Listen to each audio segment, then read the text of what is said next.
लकड़ियों को काट के कागज बनाया जाता है, ये तो हर किसी को पता है। मगर क्या आप जानते हैं सदियों से पढ़ाई लिखाई के लिए इस्तेमाल करे जाने वाली कॉपी को कागज से कैसे तैयार करा जाता है? नहीं तो चलिए फिर मेरे साथ बिना किसी देरी के वीडियो शुरू करते हैं। आपको दिखाते हैं पढ़ाई लिखाई के लिए सदियों से इस्तेमाल करे जाने वाली स्मरण पुस्तक कैसे तैयार करी जाती है, और साथ ही जानेंगे क्या ये हमारे वातावरण के लिए हानिकारक होती भी है या नहीं।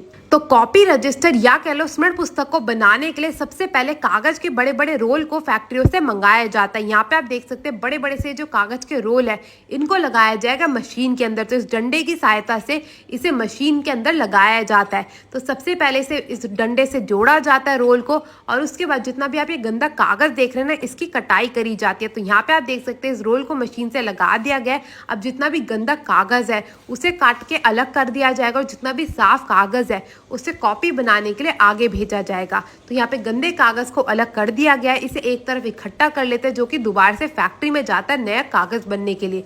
और उसके बाद इस साफ कागज को जो पुराना वाला कागज है ना, इससे जोड़ दिया जाता है। तो यहाँ पे आप देख सकते हैं पुराने कागज से इसे जोड़ा जा रहा है। सैलो टेप की सहायता से पुराने और नए कागज को आपस में जोड़ देते हैं, और जोड़ने के बाद इसे भेजा जाता है इस बड़ी सी मशीन से आगे।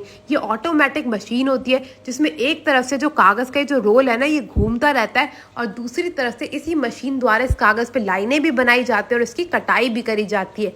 वो दिखाते हैं कैसे। तो यहाँ पे आप देख सकते हैं दोनों मशीनें चालू हो चुकी हैं, और जो रोल है वो बड़ी तेजी से घूमने भी लग गया है। इसी मशीन की सहायता से एक और से दूसरी ओर कागज आता है, और दूसरी तरफ से ये प्यारे से भैया डालते हैं इंक। तो यहाँ पे सबसे पहले काली इंक डाली गई है जिससे कागज पे लकीरें खींची जाती है, और कागज के जो सबसे ऊपर गुलाबी लाइनें होती है उसके लिए यहाँ पे गुलाबी स्याही भी डाल दी जाती है। तो दोनों स्याहियों को मशीन के अंदर डालने के बाद जो कागज होता है वो बड़ी तेजी से घूमने लग जाता है, और इस पे जो एक तरफ से छपाई होनी शुरू हो जाती है।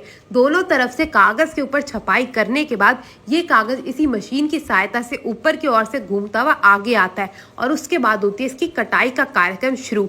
ये जो बड़े बड़े से रोलर देख रहे हैं ये लगे हुए ब्लेड, इन्हीं ब्लेडों की सहायता से पेपर की कटाई करी जाती है। और फिर पेपर कटने के बाद एक तरफ से दूसरी तरफ बाहर आता रहता है और एक बड़े से बंडल में इकट्ठा हो जाता है। तो यहाँ पे आप देख सकते हैं कागज जो कट चुका है, एक कागज में 8 पन्ने निकलते हैं लगभग। अब जितने भी इस कागज की छपाई और कटाई हुई है, इस सारे के सारे कागज को एक और इकट्ठा कर लिया जाएगा, और उसके बाद इसे भेजा जाएगा दूसरी ओर, ताकि इसको कॉपी का आकार दिया जा सके। तो यहाँ पे आप देख सकते हैं इस कागज को ले जाया जा रहा है दूसरी ओर।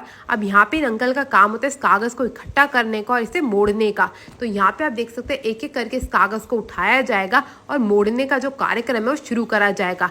कॉपी का यहाँ पे आकार दिया जाता है, 2 कॉपी एक बारी में बनके तैयार होती है। तो फुट्टे की सहायता से पन्नों को गिना जाता है और इन्हें बिल्कुल बेहतरीन तरीके से मोड़ के इकट्ठा कर लिया जाता है। जिस भी प्रकार का यहाँ पे कागज चाहिए होता है, इंग्लिश का, हिंदी का, मैथमेटिक्स का, हर एक कागज को इकट्ठा कर लिया जाता है इसी प्रकार से। उसके बाद गत्ते लिए जाते हैं और गत्ते में इन कॉपियों को डाल दिया जाता है। तो यहाँ पे आप देख सकते हैं एक एक करके सारी की सारी कॉपियों में डाल देगा। बारी आती है इनकी सिलाई की। तो मैं आपको बता दूं इस पे लगाई जाती है पिन। तो ये मशीन है पिन लगाने वाली। इसी मशीन की सहायता से हर एक कॉपी पे 4 पिन लगाई जाती है, मतलब कि एक कॉपी पे 2 पिन। अब बारी आती है इन्हें दबाने की। भाई इतनी मोटी मोटी तो कॉपियां हो नहीं सकती, इस मशीन का काम होता है इन्हें दबा के बिल्कुल चपटा करने का। तो हर एक कॉपी को इसी मशीन की सहायता से दबा के चपटा कर लिया जाता है। उसके बाद इसे भेजा जाता है दूसरी मशीन में जिसका काम होता है कटाई का। तो चारों तरफ से जो है कॉपी की कटाई करी जाती है। यहाँ पे आप देख सकते हैं एक और से काट दी गई है। अब ये दूसरी ओर से भी कॉपी को काट दिया गया है। अब बारी आती है एक और से और काटने की। तो तीनों तरफ से कॉपी को काट के यहाँ पे जो है बिल्कुल बढ़िया तरीके से तैयार कर लिया जाता है। भाई कॉपी तो बन गई, बारी रह गई तो पैकिंग की, क्योंकि आमतौर पर तो 12 कॉपी ही हर कोई लेता है। इसीलिए 12 कॉपी का बंडल बनाने के लिए यहाँ पे 12-12 कॉपियों को भेजा जाता है इस ऑटोमेटिक मशीन द्वारा। इसमें सबसे पहले कॉपियों पे लगाई जाती है पन्नी, और उसके बाद इस पन्नी को भी बिल्कुल हवा सा निकाल के चपटा कर दिया जाता है। तो यहाँ पे आप देख सकते हैं इस पन्नी पे हवा निकालने वाली मशीन के अंदर इसे डाल दिया गया और दूसरी तरफ से ये बिल्कुल चपटा होके बाहर आ चुकी है। इसी प्रकार से हर एक कॉपी को यहाँ पे तैयार कर लिया जाता है। अब बड़ी बड़ी फैक्ट्रियों में जो है कॉपी को थोक के बाहर भेजा जाता है, इसीलिए इनके बड़े बड़े से बंडल बना लिए जाते हैं और रख लिए जाते हैं। फिर जैसे जैसे ऑर्डर आता रहता है वैसे वैसे कॉपी दी जाती है। आपको कॉपी बनता देख कैसा लगा जरूर बताइएगा। वीडियो अच्छी लगी तो अपने दोस्तों शेयर करना मत भूलना। मैं आपसे मिलती हूँ अगली वीडियो में, तब तक के लिए टेक केयर, गुड बाय।